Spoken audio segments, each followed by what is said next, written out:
Hello and welcome. I'm Cristina, your host to I Am Poderosa. Here we talk about coaching, business energetics, human design, mindset, strategies, and how to build a business that works for you and for your energy. Hope you like this episode. Hello and welcome. I'm Cristina Dasabuchol, and I'm your not so humble host of I Am Poderosa, and so are you. With me today, we have Ivy Kaminsky. Am I pronouncing your last name right? Okay, you are. Because I always And Ivy is a coach, but who best to introduce herself than Ivy? So Thank you, Cristina. So happy to be here. I am Ivy Kaminsky, and my coaching business is called Elevate with Ivy, and I'm a leadership and self-love coach. Let's see a little bit about my journey and why I'm doing the work that I do.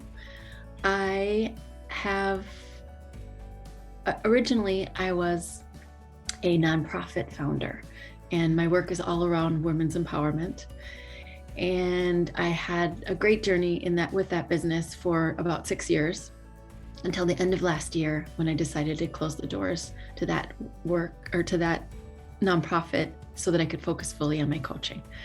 And I was drawn to women's empowerment from, I went to South Africa to study, and I was studying human development, or not human development.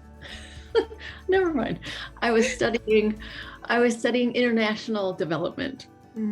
But what I found is that I didn't really enjoy the political development of a country, economic development. Most of my studies really didn't interest me, except the human development part. And it really led me to, I just love to see women succeed. And that's why I've, along with my own personal story and being raised by a mom who settled for abusive men and didn't have much of a sense of self-esteem and self-worth, that has kind of led me on my journey of being a champion of women's empowerment. So, ooh, I love that. And I didn't know that you had studied in South Africa. How long did you live there? I was there for 2.5 years. Where in South Africa? My school was in Durban, and then I did my thesis research at a domestic abuse shelter in Cape Town. Because you can't go to South Africa without spending some time in Cape Town. It's gorgeous. Yeah. I've never been there, but I have a wish list of countries and cities that I want to visit, and that's one of them, actually. Definitely, it should be. Such an amazing place. Love that. So you had your nonprofit for 6 years, and now you're focusing only on coaching, and mainly online coaching, or also? I'm open to virtual, or I'm open to in-person, but most of my clients tend to be virtual. With COVID, it seems to be easy for most people. Exactly. I'm open to however opportunity comes to me, but most often it tends to be virtual these days. Yeah. And this shift to your coaching, for how long have you been focusing on this part? Well, I've been coaching for about 1.5 years. I was doing coaching while I was still with running the nonprofit, but strictly coaching just since January. Okay. And how is that going? I love it so much. It's so fulfilling. I love talking to women, and the part that excites me is to deeply connect with other humans and to dig into stuff that's really important and meaningful. And so that's what coaching is. So it really lights me up. It really, I love to help women get out of their own way, which we are so, we all have so limiting beliefs and so many things that we're getting in our own way more than others do. And so I love to help women kind of uncover that and peel those, let go of some of those things. And the woman that you work with, is it like a range of age? What are the characteristics of the women? Yeah, generally they're maybe 40 to 60 most often, and they've been professional women who are in transition. Has tended to be most of my clients, although I have been trying to target women who are leaders and lady bosses and soulpreneurs. So, women who have a sense of purpose, who are, whether they're business owners and leading their own organization or but I'm kind of at an interesting place in my business and what it looks like. And I'm really looking deeply at my target, my ideal client. And I'm kind of moving, I'm thinking I'm changing directions with that. So I'm kind of moving towards healers, and it just feels more aligned. I've found that most women that are leaders and lady bosses, they will take the time and invest some time and money in their business, but for whatever reason, they don't seem to want to take the time and energy to invest in their selves and their own self-care. So I'm feeling like moving in the direction of healers and or light workers, because I feel like they really get that the healing needs to start with themselves, and that they're willing to do the hard growth work and be self-aware. So yeah, that's kind of where my business is right now, which is it's young, relatively young, so it's okay to be working on figuring all that stuff out. And you had a previous experience running your nonprofit, but this is different. Yes. So I imagine that other challenges are coming up at the moment. Yeah, I mean, anytime any business owner, there's always new challenges. And I think that's part of the fun, because we get to have so much variety, and we get to have so much creative, power and to create it as we go and learn and figure it out as we go. So, that's my one challenge right now, is just about really dialing in to that ideal client so that I can attract the right people and be doing the work on a larger scale, Okay. Another challenge, putting myself out there enough so that people know who I am and know what I'm doing and can respond to that. So that's been something I didn't do as much when I was in my nonprofit. I worked really hard, and but I wasn't putting myself out there. I was kind of hiding in a lot of ways, and I'm done doing that. Like, that's what this year 2022 is about for me, is how can I put myself out there more? How can I step more fully into my power and really let people who know who I am and what I'm up to? So okay, yeah. I love that. And we'll get there. So where do you see yourself in the next 6 months? Where do you want to be in the next 6 months? Yeah, I really just want a more full calendar with coaching clients, so that I can be making a bigger impact. I think ultimately that's why I do the work that I do, because I as I said, I love to see women succeed, even a small part of that, and for them to see what's possible. And so within 6 months, I would just love to have a more full calendar. I would love to be doing, I have an online course that's all around self-worth that I do combine with some group coaching. And so I want to do another round or more of that. And then just, dialing in more of my systems in terms of my business, and really building my community. And that's okay. And next year, March of 2023, I want to be completely dialed in with who I'm working with, and have a huge reach to my audience, and have a much bigger presence on social media. I'm currently on Instagram and LinkedIn, and I want to just be there consistently and putting out the right messages so that I'm attracting my people. And I also am going to be, within 6 months, publishing a book. I have a chapter in a book on called the Women Empowered series. So I have a feeling that's going to really just open up some things for me. And I have no idea what that even looks like, just that I'm excited and I'm open to see what it brings. So. Okay. That sounds amazing. So going down a little bit to human design, how knowledgeable are you about human design? I know what it's about in terms of, I know it draws in a bunch of different tools, and I've had my chart done before, and I have just like a little bit of knowledge of the different types. Know that I'm a manifesting generator, and beyond that, I have no idea. Okay, great. So let's go to the chart part, because Awesome. I mean, everything with what you've been telling me in your chart, yeah, I can see some things that come up here. And in fact, you are a manifesting generator, and you are what it's called also by some pure manifesting generator, because you have the channel of charisma, which is the one, the gate 34 to gate 20, that connects the sacral to the throat. So these are the ones, because of the connection to the throat, is that you are what many call a pure manifesting generator. Actually, your strategy as a manifesting generator is to respond like a generator does, but it's also to inform like a manifestor does. Okay. So, but the thing here always to remember is that you will have a sacral sound. Like your sacral will tell you when things are a yes, and usually it feels like in your stomach, like an uh-huh or a no, where it says mm-mm. Okay. So for you, following that is very important.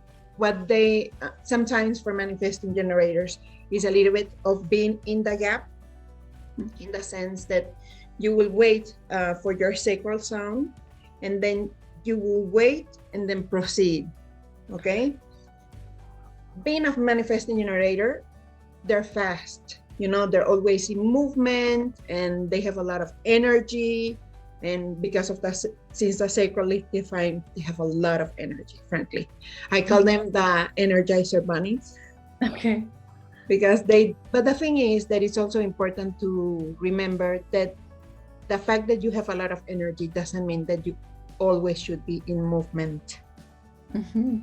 And for you, this comes up because you have that channel of mutation, which is gate 3, which is actually your unconscious sun, with gate 60, which is actually your conscious earth. Okay. So you have a channel in when you talk about unconscious sun, well, the sun, conscious and unconscious, and then you have earth, conscious and unconscious, and that makes your incarnation codes. So your life purpose. And you have a channel there. And actually the channel of mutation is that you have this pressure to change the world. But it comes in pulses. Okay. Or instead of but, and it comes in pulses. So actually what this means is that what it could mean, and you can tell me how it shows up for you, is that you will get like a rush of energy and start working, and then suddenly stop. Yeah. That's right. That resonates with you? For sure. I'm very motivated, and I, as you mentioned, I have a ton of energy. And so I always have a lot of to-dos, and most of the time I do them. I'm pretty good at follow through. I'm very determined. But definitely when I get excited about something, or when I get lit up and I follow that energy, I need to kind of follow it right away, or sometimes I lose it. And it doesn't always last it doesn't last necessarily forever. So, that is something that, it's about knowing it and finding ways to give yourself grace. Or when it's not on the go. Yeah. So I tend to push myself just to go all the time. And sometimes my body just doesn't know we're done. we need a break. Exactly. So including strategies of self-care. Yes. In your daily life. Yes. Or, it could look finishing a task or an objective and then resting, self-care, so that because it's the pulse. As a manifesting generator, I mean, you can go from 0 to 60 and go, but just the fact that you can do it doesn't mean that you have to do it. Right. That makes sense. So yes. That's always something to remember. And, you know, I was looking at your channel of charisma is about sustainable energy. So it's kind of like, yes, I have all this energy, but also it comes and goes in a pulse. And what I found really interesting also is that you have a 4-6 profile. And the 4-6, the profile is how you're meant to do things, you know? So the 4 is it's sometimes called, well, by some people called the opportunistic, which I always use, but I hate that name. And it's about networking and working with other people and creating those connections. And the role model actually comes in 3 stages. The first one is from 0 years until about your 30. That is your Saturn return. And in that moment, you act like a tree, in the sense that you experiment a lot, but since it's not your profile, it can be very chaotic energy. So you are like experimenting and, you know, like trying things out to see how they fit. Mm-hmm.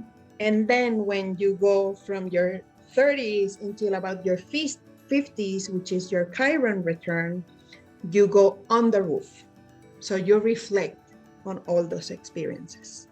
And then after your 50s, you come down the roof, and it's as a role model with wisdom. What's wisdom? Wisdom, yeah. Okay. So from all of these, like you had the experiences, you reflected on them, and now you have the wisdom. That actually doesn't mean that you don't have wisdom at this moment. You do. It's just that it's an ever evolving wisdom. You know? That's interesting. And I feel I completely agree with what you said about the 0 to 30 and experimenting. I was a wild child, and I was I was kind of a club kid, and I would go, I drank too much and I did all the things. And then from 30 to 50, you know, that's most of my professional time, when I was really climbing the ladder and doing all the things that I, you know, thought I should do. But I was also very driven professionally. Mm-hmm. And then I am 50. So I don't know that you knew that, but I turned 50 in July of last year. So I feel like everything in my life has come together in all my learnings, because I've been a lifelong learner and I love to learn new things, but all my learnings have come together, and that's why I'm like really positioned to do the work that I'm doing well, and why I can feel so confident in it and my value finally. Mm-hmm. After so much work, is because I have the wisdom and I have the experience and I'm ready to share it, and I know the value of it, and you know, and it makes me feel good to share it and to serve others, really. So it's like all of it's time, you know. I love that you are saying that, because your conscious sun is gate 56, which is called the wanderer or the storyteller. So it's about sharing the stories, mm-hmm. you know, and but the thing is that it's not sharing any stories. You can share part of your profile, and actually it's about people knowing, loving, and trusting you. Mm-hmm. So mm-hmm. it's sharing your stories, your opinions, you know. Yeah, it's being, like you mentioned before, is putting yourself out there, because when they see what you mean to say about this, you know, what's your stance about this, then people will come to know, love, and trust you. I love that. And that's when they will say, yes, Ivy is the one that I want to work with. Mm-hmm. You know, mm-hmm. And it does connect with the fact that you have a defined throat. And here is a way that you can approach it. I know for a fact that you post a lot not post a lot, but post in Facebook, in writing. Mm-hmm. But having a defined throat, what you can do is anything that involves using your voice. Okay. So interviews like this one, webinars, podcasts, lives, live stream, YouTube channel, anything that involves your voice, which actually connects also to your aura that is magnetic. So when people hear you speak, they connect a lot to you. I have a question for you. That's interesting because I have struggled. Like, I think it's a past life wound or it's something that doesn't seem to make sense given my life experience. Like, okay. So I, for the last 3 years have been trying to almost twist myself into a pretzel to get comfortable with public speaking because it terrifies me. Mm-hmm. But the amount of fear that I have doesn't, like, I can't there's no reason for it. You know what I mean? Like, it's almost irrational. Mm-hmm. And so it's like, it must be from, so the fact that that's something I should be doing is crazy because I've been trying so hard to get there, but it seems like it's so hard for me to do that comfortably. So when you think about speaking, is it the audio or is it the visual? No, it's really weird. It has something to do with, especially when it's virtual or even in person, when I don't know who's on the other end receiving, like if it's a big audience or a big group of people and I don't know who's on the other end, it just terrifies me. It's so silly. Even when I totally know what I'm talking about and I'm very prepared, it's still, it's like really, extreme terror in my body. I wouldn't say silly, there are many things that could be here because you have several undefined, like you have an undefined head, for example, and that's the overthinker. Okay. Like you're open and you're thinking about things. So it might be, that could be an influence. The other one is to also have an undefined G center. So that's actually a chameleon, someone that has a fluid personality, which it's amazing in the sense that you can connect with people on their level. Like you can be in a domestic shelter connecting with a woman, or you can be in the CEO company doing a presentation, and you'll be just as comfortable in connecting in both. Sure. Because you have a fluid personality, so you can adapt to the needs of your audience. And you also have an open heart. And this one has a lot to do with willpower and self-worth, in the sense that that those are the things, and just by looking at it, that might be coming up from the speaking. And we know that it can be something completely different. It could be your inner child, that something happened when you were a child and it just made an impact on you. But those are the things that maybe you can reflect during the next few days, and we can talk about it again.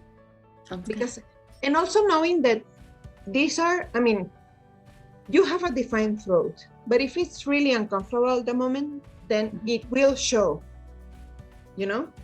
So it's a mix of challenging yourself to do something that is not comfortable, but at the same time accepting that there are other ways of communication. Yes, and that's exactly why I've kind of followed the path and the signs to write this chapter in this book, is because I think maybe I don't have to be so uncomfortable all the time in the way that I use my voice, and I can find other ways to do it that are more joyful. Yeah. And here are things that you can try out. For example, you can do a small webinar. And when I say small, I mean it in the sense that you know who you're talking to. Because when we speak, I feel that you're comfortable speaking with me. One-on-one is easy. One-on-one is easy. Okay. So, practice it. Put 2 people, 3 people, and just kind of like to see where's the breaking point. And here, these are suggestions. It could be like, maybe doing a podcast and putting the picture of someone that you would like to speak to at that moment for that story that you're telling in your podcast. Who are you talking to?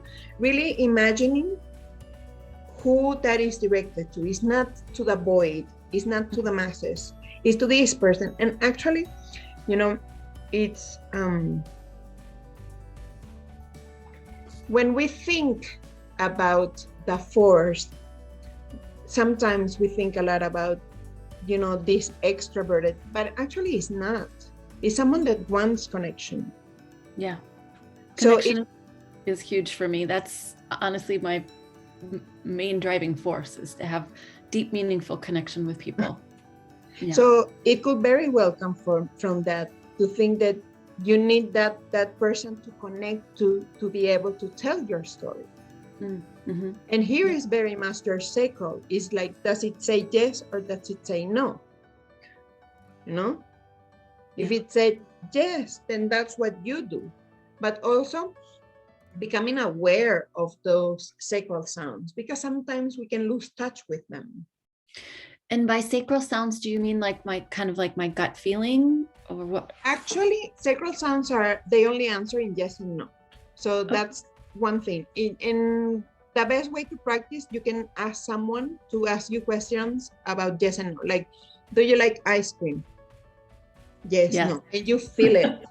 You feel it and you're like, oh, so that's a yes. But it has to, like, continuous day of practicing those yes and no questions so that you really feel it in your body. Like, do you like math? No. So simple questions that your body can answer, and then you can, they can be changed just so you know where it's coming in your body, so that when something comes up, but knowing that it will answer yes and no. And besides that, intuition, it's also very powerful. It's just that intuition doesn't necessarily connect with answering yes and no. Got it. So, so it sounds like sacral questions are almost like it's like a muscle you can practice and get better at and develop. Yeah. I feel that it's like reconnecting, because we lose touch with it, especially when we start thinking with our head. Yeah. Instead, and for you, it's very important to reconnect with your sacral, because it's your authority. Okay. So you will know, it's like when things light me up or they don't light me up, but it will feel like a yes, or a no. So it's relearning, reconnecting with that feeling. I have a question, and this may be a little bit deeper than we have time to go today, but I have had pain in my sacrum area since I was pregnant with my first son. And I've done every kind of therapy, every kind of body treatment you could imagine to try to get rid of that pain. I wonder if it has something to do with it being my authority and somehow being squashed, or something happening earlier on that. Well, sacral is very much connected to life force. It's creativity and life force and sensual, sexual things, Yeah. So that is something that could be explored. Yeah. To see if it's coming from there and how you can release it.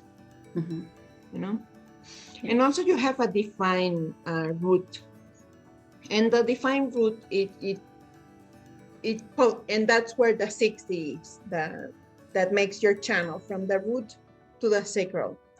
So the root is about consistency. It's a pressure center. So you will feel a lot of pressure to get things done, but since it's defined, you can handle not handle, that's not the word that I'm looking for, but about the cortisol levels, like you can manage your stress, Yeah. But here, and you mentioned it, it's also about creating workflows, especially for this pulsing.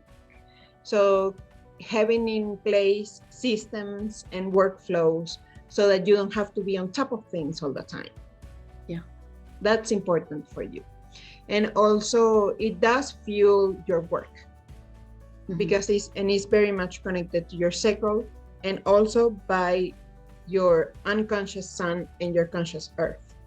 So it's something to keep in mind, that having all that in place so that you can be as creative, but answering to things that really light you up, that you really want to do, that you really want to commit to, And also as a manifesting generator is also, here, manifesting generators tend to be all over the place, or at least we see them as being all over the place. And in a way, nothing is bad. They can do it. until it's not fun anymore. In the sense that if you feel that being all over the place is not helping you move forward, then dial it down a little bit.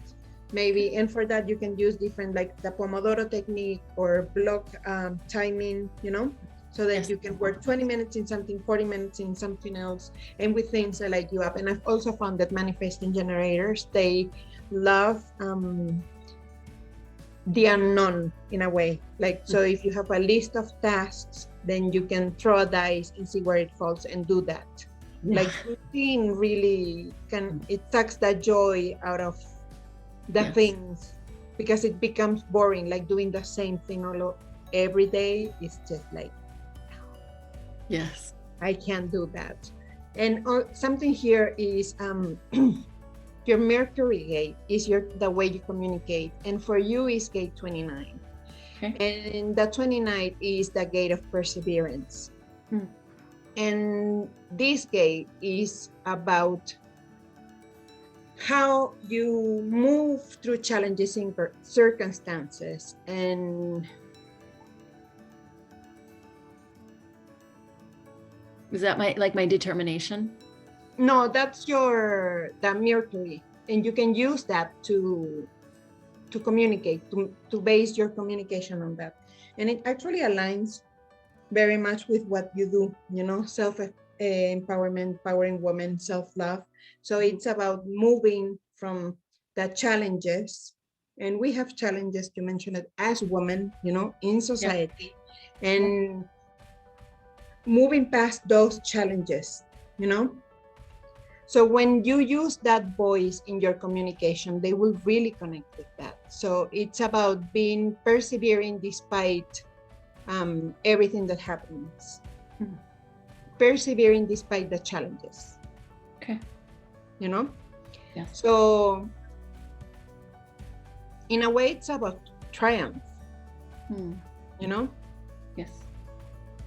So doing content with that voice will really help people connect with you. Okay. And you have it in, it's 29.2. So it's let's leave it at the 29. Okay. So with this, let's recapitulate. I don't know if that's an English word, but okay. So it's about trying to find where this challenge of using your voice is coming from, so that to see if you can use it or not. I mean, it could benefit you, but if it's really something that there's a lot of resistance, then something to work through. Then using your sacral sounds, only doing things that really light you up, and creating workflows and systems that will support your business, so that you can concentrate on on sharing your wisdom and creating connections which are important to you. Okay. Also acknowledging that despite all the energy that you have, you also need rest, You also need the part of self-care. So I love to say giving from the overflow instead of giving from the cup. I like that. Yeah. And have people know, love, and trust you. Create the environment for that. I like that So a lot. does this make sense to you? It totally does. Yes. And it's very, very spot on in terms of the things that I'm working on in my own self-growth and in my business. And yes, it's all very relevant and helpful. Perfect. So, this is it for now. I really hope that this is helpful to you, and we can always be in touch. This is my favorite subject. So wonderful. Thank you so much. It's been awesome. So let us know how we can contact you and where we can contact you. Sure. My website is elevatewithivy.com. I'm also on Instagram at elevatewithivy, and LinkedIn, same place, same Elevate with Ivy. And I will share her links so that you can access them. So thank you, Ivy, for jumping in. She's the first one. And when I told her, she was like, yeah. So fun. Thank you. Loved it. Bye. See you next time. Thank you for listening. I hope you resonated with what we talked about today. We'll continue next week. And if you want to expand more on a subject, or if you want to be a guest, please be sure to leave me a comment or DM me on Instagram at IamPoderosa.coaching. I can't wait to chat with you. And please be sure to share if you found this valuable. See you next time.